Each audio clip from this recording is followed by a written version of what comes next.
우리는 살아가면서 수많은 선택을 합니다. 그런데 그 선택들에 한 가지 공통점을 발견할 수가 있습니다.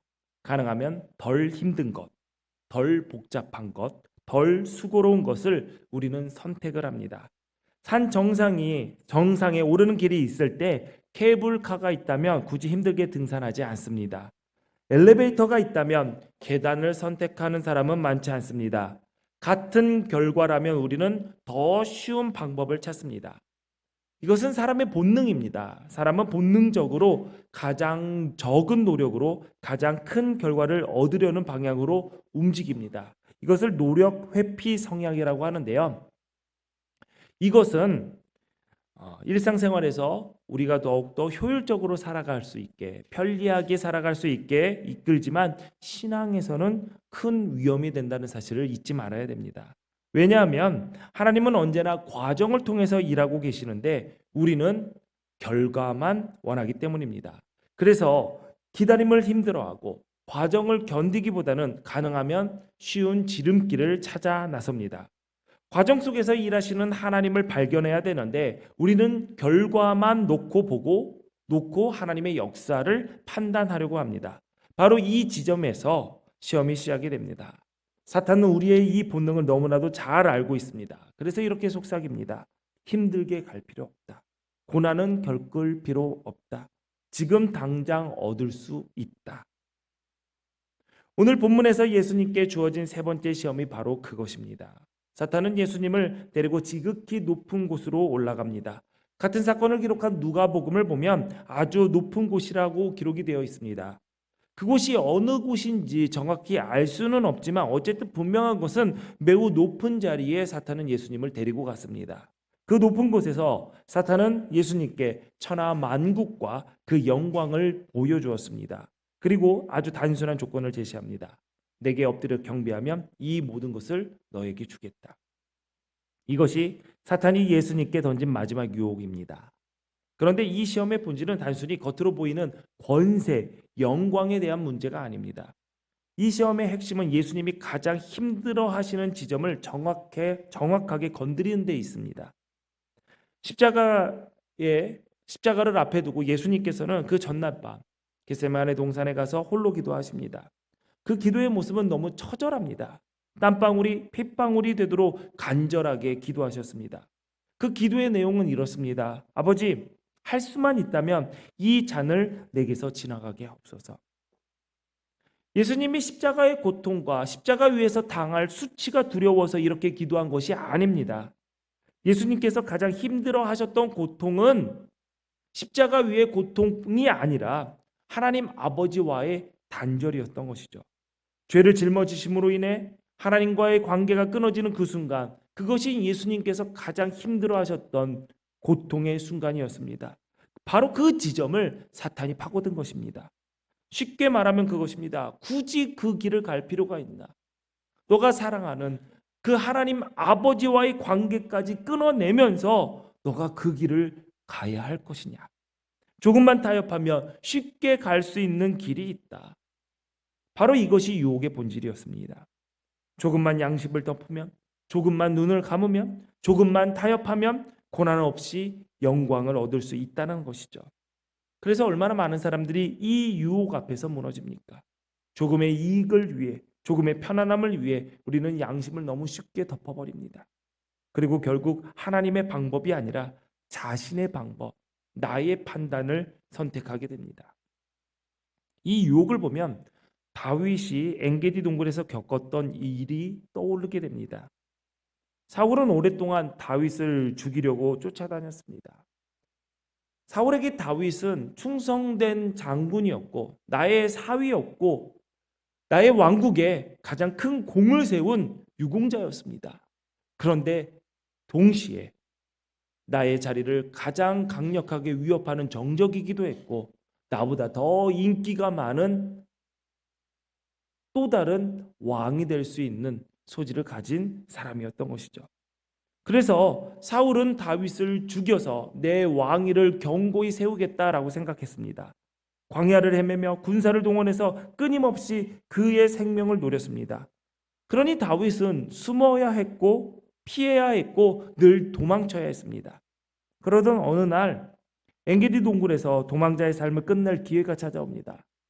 사울이 자신을 쫓아온다라는 소문을 듣고 그 소식을 듣고 그 동네에서 가장 외지고 사람이 찾기 어려운 동굴을 찾아 자신들의 부하들과 함께 그 동굴에 숨었습니다. 그런데 사울이 제 발로 뒷일을 처리하기 위해 다윗이 숨었던 동굴 안으로 들어왔습니다. 왕이니까 신하들 보는 앞에서, 부하들 보는 앞에서 엉덩이를 보이면서 볼일을 볼 수 없었던 것이죠. 그래서 사울의 눈에도 찾고 찾은 것이 이 정도면 아무도 오지 못하겠다라고 편안하게 큰 일을 치르기 위해서 그 동굴에 들어갔는데 다윗과 똑같은 생각을 한 거죠. 이곳은 아무도 오지 못할 것이다 라는 그 동굴에서 그 둘이 만나게 된 거죠.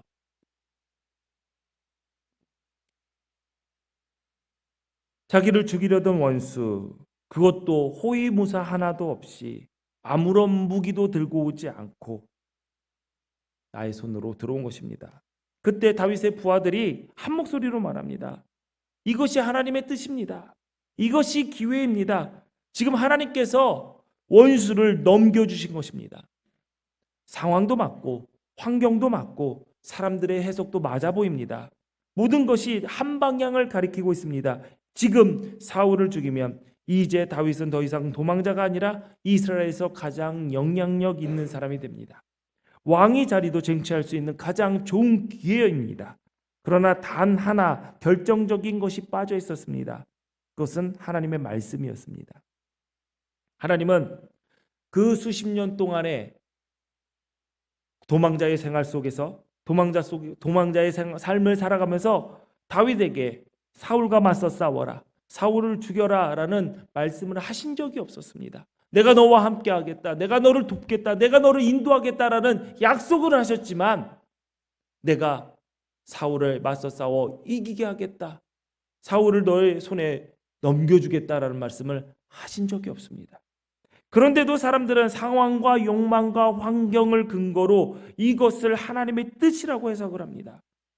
우리는 바로 이 지점에서 속기 쉽습니다. 말씀을 제외한 모든 조건이 한 방향을 가리킬 때 우리는 그것을 하나님의 뜻이다라고 믿고 싶어 합니다. 그러나 그것이 오히려 하나님의 뜻을 이룰 기회로 가장한 유혹이 될 수도 있다라는 것이죠. 우리는 종종 나의 원함, 욕망과 나의 상황을 하나님의 뜻과 혼동할 때가 많습니다. 명분은 아주 좋아 보이죠. 하나님의 일을 위하여, 더 큰 사명을 감당하기 위하여, 하나님의 의의를 드높이기 위하여. 그러나 그 과정이 하나님께서 인정하시는 길이 아니라면 그것은 하나님을 위한 것이 아니라 결국 나 자신을 위한 것입니다. 더 나아가 그것은 하나님을 섬기는 것이 아니라 나 자신을 섬기는 것이죠. 그래서 다윗은 그 기회를 거절을 합니다. 쉬운 길을 버립니다. 더 이상 도망치며 살지 않고 권력을 얻을 수 있었지만 그 길은 하나님의 마음을 잃어버리는 길이었기 때문에 다윗은 과감히 포기합니다. 그리고 도망자의 삶을 다시 살아갑니다. 우리도 마찬가지죠. 일터에서, 관계 속에서 수많은 선택 순간마다 우리는 이런 유혹 앞에 섭니다. 조금만 눈 감으면 된다. 조금만 타협하면 된다. 이 정도는 괜찮지 않느냐. 그 순간 우리는 선택해야 됩니다. 쉬운 길을 걸어갈 것인가? 아니면 하나님께서 기뻐하시는 길을 걸어가야 할 것인가? 예수님은 쉬운 길을 거절하셨습니다. 사탄아 물러가라. 기록되었을 때 주 너의 하나님께 경배하고 다만 그를 섬기라 하였느니라. 예수님은 말씀으로 이 유혹을 끊어내십니다. 왜냐하면 하나님만을 경배하는 길이 결코 쉬운 길이 아니었기 때문입니다. 그 길은 좁은 길이었고 그래서 찾는 이가 정근 길입니다. 그러나 그 길만이 하나님께로 갈 수 있는 길임을 아셨던 것이죠. 다윗도 그랬습니다. 어려운 길을 선택했습니다. 그러나 하나님께서 기름 부어 세우신 그 종을 내 손으로 죽일 수 없다라는 그 하나님의 말씀을 붙들고 어려운 길을 선택했습니다. 여러분의 순간에서, 여러분의 삶의 순간에서 여러분의 선택의 기준은 무엇입니까? 나 편한 길입니까? 아니면 하나님께서 원하시는 길입니까? 우리는 하나님께서 기뻐하시는 그 길을 선택해야 됩니다. 여러분에게 질문 하나 드리겠습니다. 만약 여러분에게 절대적인 권력이 주어진다면 무엇을 하시겠습니까? 여러분 이런 상상 해보신 적 있습니까? 나에게 권력이 주어진다면, 내가 이 나라의 대통령이 된다면, 대통령까지 너무 크다 생각하면, 내가 이 도시의 천안의 시장이 된다면 여러분은 뭐부터 하시겠습니까? 여러분 가운데 많은 분이 이렇게 생각할 것입니다. 살기 좋은 곳으로 만들 것이다. 세상을 더 공평하게 만들 것이다. 억울한 사람을 도와줄 것이다. 악한 사람을 벌하갈 것이다. 사회심리학자 대거 컬트너 교수는 이 권력에 관한 연구를 했습니다. 그래서 여러 설문조사도 했고요. 그 교수님의 연구에 따르면 대부분의 사람들에게 당신에게 권력이 주어지면 무엇을 하겠습니까? 라는 질문에 위와 같이 공평하게 만들겠습니다. 세상을 더 아름답게 만들겠습니다. 악한 사람들을 벌받게 하겠습니다. 억울한 사람들이 그 억울함을 풀 수 있도록 도와주겠습니다. 도덕적이고 공기적인 대답을 했다고 합니다. 그런데 이 교수님이 계속 권력을 가진 사람들을 따로 조사를 해보니까 사람은 권력을 가질수록 첫 번째 공감 능력이 떨어진다는 거예요. 공감 능력이 떨어지고요. 두 번째 뭐냐면 자기 중심적인 판단이 강해진다는 거죠. 세상을 이롭게 하겠다라고 얘기하지만 결국은 나 중심적인 판단이 굉장히 강해졌다는 거예요. 그리고 마지막으로 규칙이 있는데 스스로에게는 느슨하게 적용하는 경향이 나타났다는 거예요. 여러분 잘 기억하세요. 권력이 생기면 공감 능력이 떨어지고요. 자기 중심적인 판단이 강해지고요. 세 번째는 자기한테 관대해지는 겁니다. 반대로는 남에게는 그 규칙을 아주 강하게 요구를 하는 거죠. 그래서 우리는 생각을 합니다. 권력을 쥐면 사람이 바뀌는 거야. 그런데 켈트너 교수는 이렇게 얘기했습니다. 권력이 사람을 바꾸는 것이 아니라 권력이 그 사람 안에 있는 것을 더 드러내고 확대한다라고 얘기를 하는 것이죠. 말 그대로 조그만 목소리가 마이크를 통해서 커지듯이 조그만 입술의 떨림이 이 악기를 통해서 엄청나게 크게 소리가 확장되듯이 권력이라는 것은 그 권력 자체가 나쁜 것이지 아니라 나에 있는 나쁜 것을, 악함을 더욱더 확장시키고 소리를 증폭시키는 그러한 도구라는 것입니다. 그래서 사람들은 권력을 가지면 하나님을 섬기기보다 하나님처럼 되려고 합니다. 이 모습을 아주 잘 보여주는 영화가 하나 있습니다. 브루스 올마이티라는 영화인데요. 조금 오래된 영화예요. 짐 캐리가 주연한 영화인데 코믹한 영화이면서도 생각해 볼 만한 영화이기도 합니다. 이 영화의 주인공인 브루스는 자신의 인생이 뜻대로 되지 않는다고 불평을 합니다. 하나님이 하나님의 일을 제대로 안 한다라는 거예요. 내가 이렇게 어렵게 살아가고 되는 일 하나 없는 것은 하나님이 내 기도를 들어주시지 않는 거고 하나님이 공평하지 않는 거고 하나님이 지금 놀고 있어서 그렇다라고 불평을 합니다. 하나님께서 그 이야기를 듣고 브루스에게 찾아옵니다. 그리고 하나님이 가진 모든 권력을 이 브루스에게, 전지전능한 능력을 브루스에게 줍니다. 그리고 나서 하나님은 휴가를 떠납니다. 브루스에게 맡기고. 이제 그는 무엇이든 할 수 있는 권력을 갖게 됩니다. 처음에는 이렇게 생각을 하죠. 이제 내가 세상을 더 좋게 만들 수 있을 것이야. 그런데 실제로 그가 권력을 가졌을 때, 그 능력을 가졌을 때 하는 일을 보면 어떻습니까? 자신을 무시했던 사람들에게 복수를 합니다. 자기가 원하는 성공을 이룹니다. 그리고 자신의 욕망을 채우는데 그 권력을 사용합니다. 심지어 사람들의 기도가 너무 듣기 싫다고 그냥 기도의 응답에 모두 다 예스라는 자동 응답을 걸어 놓습니다.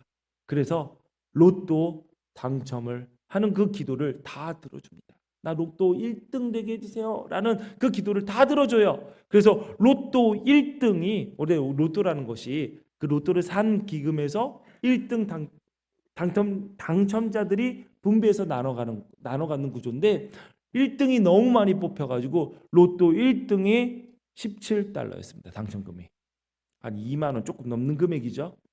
그러니까 난리가 나요. 사람들이 다 로또 가게에 몰려가서 그 로또 가게를 다 부시고 불태웁니다. 세상은 더 혼란스러워지고 관계는 더 무너지고 자기 자신도 감당할 수 없는 상태에 빠지게 됩니다. 그는 하나님의 자리에 앉아서 권력을 가지고 능력을 가졌지만 그 능력을 사용할 준비, 즉 하나님의 마음을 가지고 있지 않았기 때문에 그러한 사단이 일어난 것이죠. 권력, 이것은 핍박받던 초대교회 성도들에게는 정말 무서운 유혹이었습니다. 마태복음이 쓰여지고 전해지면서 가장 먼저 읽었던 교회 공동체는 핍박받고 있었던 초대교회 공동체들이었습니다. 그들은 이렇게 생각할 수 있었습니다. 우리가 무슨 수를 써서라도 세상의 권력을 얻기만 한다면 이 지긋지긋한 박해를 끝내고 평안하게 신앙생활을 할 수 있지 않을까. 내가 당당하게 나는 그리스도인이다 라고 외치고 사람들에게 알려도 가로등에 연료가 돼서 불태워지지 않고 사자의 밥이 되지 않고 죽임당하지 않을 수 있는데, 내가 권력만을 갖는다면 나도 신앙생활 제대로 할 수 있지 않을까. 타협의 목소리였기 때문이죠. 하나님의 영광으로 포장된 우상 숭배, 이 유혹은 아주 강력하면서도 교묘하게 다가옵니다. 우리는 흔히 정치적으로, 사회적으로 권세를 얻어야지 하나님의 일을 제대로 할 수 있다라고 생각을 합니다. 그리스도인이 높은 자리에 올라가고 세상의 권력과 부를 쥐어야만 세상에 선한 영향을 더 끼칠 수 있다라는 명분이지요. 물론 그럴 수도 있습니다. 그래서 어떤 분들은 이렇게 주장하고 이렇게 얘기하기도 합니다. 국회를 크리스찬으로 점령하자. 그래서 크리스찬 국회의원들을 많이 뽑아서 국회로 보내서 이 나라를 한번 바꿔보자. 대통령을 그리스도인으로 세워보자 라고 얘기를 합니다. 이게 시간이 오래 걸릴 것 같으니까 그래, 차라리 우리가 정치 조직, 정치당을 만들어가지고 우리가 국회를 점령하고 우리도 정권을 한번, 대통령을 세워서 정권을 한번 가져보자. 그래서 이 나라, 대한민국을 하나님 나라로 한번 바꿔보자. 물론 가능한 이야기일 수는 있습니다. 그런데 성경에는 그것이 하나님의 뜻이 아니라 사탄의 유혹으로 나와 있습니다. 물론 다니엘이나 요셉처럼 정말 높은 자리에 올라서 선한 영향력을 끼치면서 사람들을 구원해냈고 하나님의 영광을 드러낸 경우도 있습니다. 그러나 이것이 그리스도인들이 반드시 높은 자리와 권세를 추구해야 한다는 이유가 되지는 않습니다. 왜냐하면 그들은 자리를 추구한 사람이 아니었기 때문이죠. 그들은 어디에 있든지 어떤 자리에 있든지, 그들이 노예였던, 죄수였던, 포로였던, 높은 자리에 올라가 있든 그들은 어떤 자리에서든지 동일하게 하나님의 사람으로 살아간 사람들입니다. 그런 사람을 하나님께서 선택하셔서 그들을 그 자리에 세운 것입니다. 우리는 이것을 분명히 구분할 줄 알아야 됩니다. 또 우리는 힘을 가져야 나를 안전하게 지킬 수 있다라고 생각을 합니다. 그러나 오히려 높은 곳일수록 바람은 더 세고 더 매섭게 붑니다. 그것은 권력과 돈, 사람들의 평가와 숫자에 휩쓸리며 끊임없이 타협하도록 유혹받는 자리이기도 합니다. 악마는 지금도 우리에게 속삭입니다. 한 번만 타협해. 한 번만 눈 감아. 세상의 방식대로, 내가 하라는 대로 한 번만 움직여봐. 그러면 너 높은 자리에 올라갈 수 있어. 돈도 많이 벌 수 있어. 네가 원하는 것을 이룰 수 있어. 내 몫의 권력도 가질 수 있어. 그리고 이렇게 덧붙입니다. 일단 그렇게 올라가서 그 능력과 그 힘으로 하나님의 일을 잘 감당하면 되지 않아? 이 말이 얼마나 그럴듯하게 들리는지 모릅니다. 하나님의 영광, 하나님의 일, 사명이라는 명분을 내세우면서 그 자리를 얻기 위해 세상의 방식과 거짓과 편법과 타인을 짓밟는 경쟁과 비방, 상대를 악마로 만들어서 내가 하는 말과 행동을 정당화시키는 그 모든 행동, 그러는 순간 우리는 이미 하나님이 아니라 다른 대상 앞에 무릎을 꿇고 있는 것입니다. 십자가에 자기 부인이 빠진 성공은 결코 하나님을 영화롭게 할 수가 없습니다.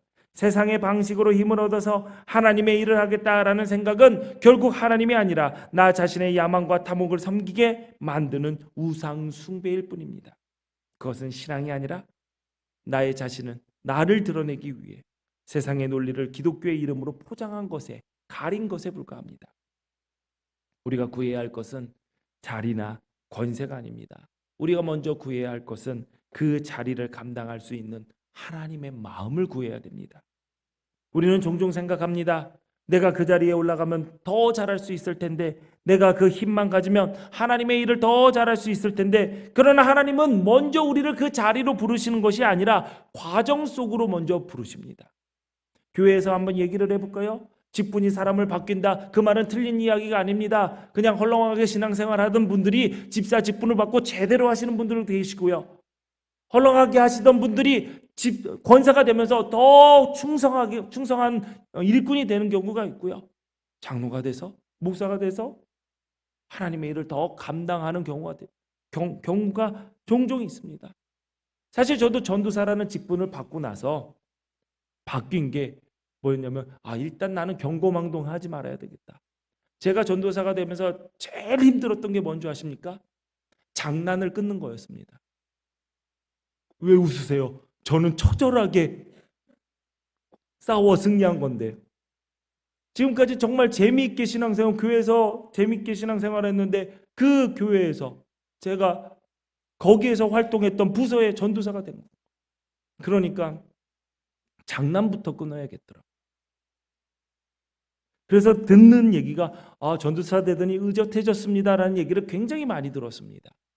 물론 지금 제가 담임 목사가 아니라면 지금도 목사님은 저 놀리는 거 참 재밌으죠? 장난치는 거 재밌으시죠? 제가 담임 목사만 아니었으면 여러분 10배 더 당했을 겁니다. 많이 절제하는 겁니다. 저도 십자가의 길을 걸어가고 있는 거예요. 여러분, 자리가 사람을 바꾸는 경우도 있지만 그렇지 않습니다. 그것은 아주 드문 경우입니다. 그리고 자리가 바꾸는 경우 이전에 그 자리를 준비했던 과정을 통해서, 그 자리를 통해 완성이 된 것이죠.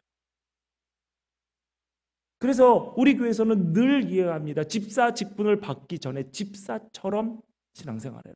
권사 직분 받기 전에 권사처럼 신앙생활을 해라.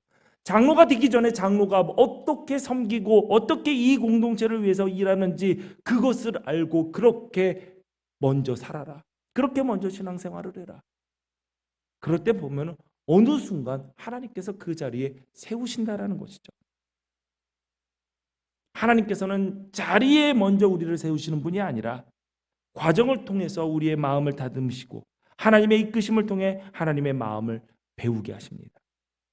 그러므로 중요한 것은 우리가 더 얼마나 높이 올라가느냐가 아니라 어떤 마음으로 지금 그 자리에 서 있느냐, 그것입니다.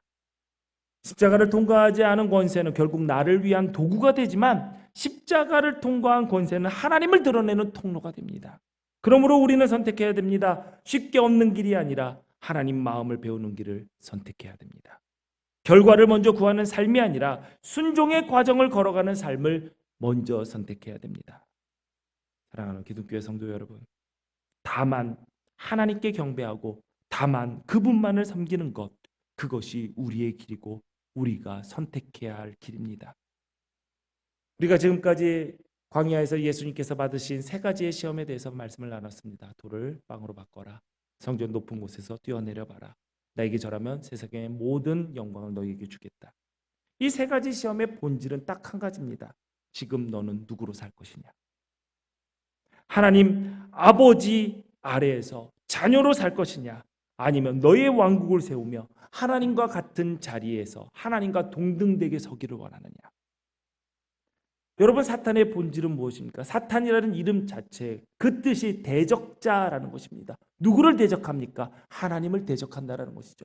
그 말은 무슨 말입니까? 하나님의 위치에서 하나님에게 칼을 겨누고 있는 것이 바로 사탄입니다.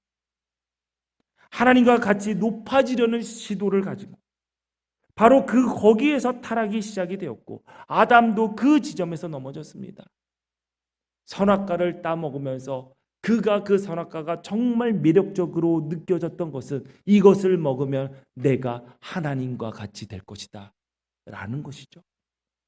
아담은 선악과를 한 번 따먹었지만 지금은 우리는 살아가면서 수없이 많은 순간순간의 선악과를 손에 들고 이것을 먹을까 말까 고민을 합니다. 기억하십시오. 우리가 누구인지, 우리가 누구로 살아가야 될 것인지, 내가 어떤 사람으로 살아가야 될 것인지, 이것은 분명히 우리가 선택해야 될 문제이기도 하고요. 그것이 바로 세워지지 않는다면 우리의 선택은 언제나 흔들릴 수밖에 없었다는 거죠. 우리가 매주 성경을 들고 말씀을 듣기 전에 고백을 합니다. 그것이 내가 누구로 살아가는지를 고백하는 겁니다. 사람에게 한다고요? 아닙니다. 하나님 앞에 고백하는 거고, 내 자신에게 고백하는 거고, 하나님께서 창조하시는 모든 피조물에게 고백하는 겁니다. 내가 누구인지, 내가 어떻게 살아갈 것인지. 우리는 이미 예수 믿어서 구원받았습니다. 하나님 자녀 되었습니다. 천국 백성 되었습니다. 그런데 우리의 삶은 여전히 나의 왕국을 세우려는 방향으로 흘러갈 때가 많습니다. 그래서 우리는 연습해야 됩니다. 하나님의 자녀로 살아가는 연습, 하나님 아래에서 하나님 백성으로 살아가는 연습을 해야 됩니다. 지금은 눈에 드러나지 않고 모든 것이 희미해 보일지라도 우리는 꾸준히 묵묵히, 때로는 우직하고 때로는 바보스럽게 그 길을 걸어가야 됩니다. 하나님, 저는 하나님의 아들입니다. 저는 하나님의 자녀입니다. 하나님의 딸입니다. 이 고백으로 우리는 매일매일 살아가야 됩니다. 살아가다 보면 지름길 보일 때가 있습니다. 눈앞의 영광과 인기를 보여주며 사탄이 내미는 그 쉬운 길이 너무나도 매력적으로 보일 때가 있습니다. 여러분, 담대하게 그 길을 거절하십시오. 비록 우리가 세상에서 힘없는 자처럼 보이고 뒤처지는 것처럼 보일지라도 십자가라는 고득하고 미련해 보이는 그 길을 묵묵히 걸어가십시오. 그것이 바로 오직 하나님만 경배하고 오직 그분만 섬기는 삶이 될 것입니다. 그럴 때 우리는 권세에 대한 타협의 시험을 이겨내고 참된 승리를 경험하게 될 것입니다. 하나님께서 기뻐하시는 길, 참된 생명의 길을 걸으며 하나님의 자녀로 천국 백성으로 늘 시험 앞에서 유혹 앞에서 승리하시기를 주님의 이름으로 축원합니다. 축원합니다. 기도하시겠습니다. 하나님 아버지, 우리는 쉽게 결과를 원하고 과정을 뛰고 싶어하며 때로는 쉬운 길을 선택하고 싶어하는 존재임을 고백합니다. 조금만 타협하면 될 것 같아 보이고 조금만 눈 감으면 될 것 같은데 이런 유혹 앞에서 우리는 흔들릴 때가 많았습니다. 그러나 주님, 그 길이 아니라 하나님께서 기뻐하시는 길을 선택하게 하여 주옵소서. 십자가가 없는 영광이 아니라 순종을 통해 주어지는 참된 영광을 사모하게 하시고 과정을 통해 일하시는 하나님을 만나 하나님을 믿고 신뢰하게 하옵소서. 예수님의 이름으로 기도하옵나이다. 아멘.